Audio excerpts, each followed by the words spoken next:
Alguém me perguntou sobre a doutrina da Trindade e que conselho eu daria para quem não acredita nessa doutrina. Eu daria 2 conselhos. O primeiro, estude a história da igreja, a história dos primeiros cristãos, os primeiros séculos do cristianismo, quais eram os problemas da época, o que eles acreditavam, como eles entendiam os seus pares, como se relacionavam. Segundo, coloque-se no lugar dos bispos e diáconos e demais líderes da igreja cristã. Quais eram os problemas que eles tinham diante de si e quais eram as alternativas possíveis? Você sabia que a igreja encontrava-se dividida entre vários raciocínios e explicações sobre a pessoa de Cristo e sobre o relacionamento do Pai com o Filho? Havia ideias chamadas de adocionismo, arianismo, monofisismo, nestorianismo, sabelianismo, e todas elas ou negavam a divindade de Cristo ou diziam que houve um tempo em que ele não existiu. Bem, isso trazia muita confusão doutrinária para outros aspectos da Bíblia. Era necessário enfrentar essas ideias da maneira correta, da maneira que a Bíblia diz que deve ser. Mas era um grande desafio. Como explicar a divindade?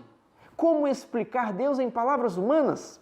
Bem, os bispos e líderes cristãos dos primeiros séculos se reuniram, trocaram muitas ideias, conversaram entre si e ali no 4º século eles definiram os limites de algo que ficou conhecido como a doutrina da Trindade.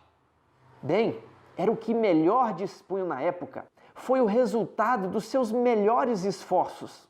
Ou era isso? Estabelecer um relacionamento entre Pai, Filho e Espírito Santo? Ou de alguma forma haveria a negação da divindade de um desses 3 entes? Ou era a doutrina da Trindade? Ou você cairia em alguma das heresias que estavam disseminadas na igreja, como já citei, o adocionismo, monofisismo, nestorianismo, monarquianismo? Bem, fizeram o que melhor podiam. Certamente, quando formos ao céu e tivermos plena revelação, poderemos penetrar na doutrina de Deus e compreender muitas outras coisas que seriam impossíveis de traduzir na linguagem humana. Certamente essa linguagem não expressa a plenitude da divindade, mas é o que melhor temos em linguagem humana. Em 1980, na cidade de Dallas, a Assembleia Geral da Associação Geral se reuniu e estabeleceu e votou e disse que a Igreja Adventista também acredita na doutrina da Trindade, na divindade composta por Pai, Filho e Espírito Santo. Bem, esses são os conselhos que eu dou. Se colocar no lugar dos primeiros líderes da igreja primitiva e estudar um pouco de história. Bem, os líderes da Igreja Adventista confiaram que essa é a melhor explicação bíblica para Deus. Eu confio nessa explicação. Podemos aprender muitas outras coisas quando não mais enxergarmos como por um espelho, mas quando enxergarmos Deus face a face.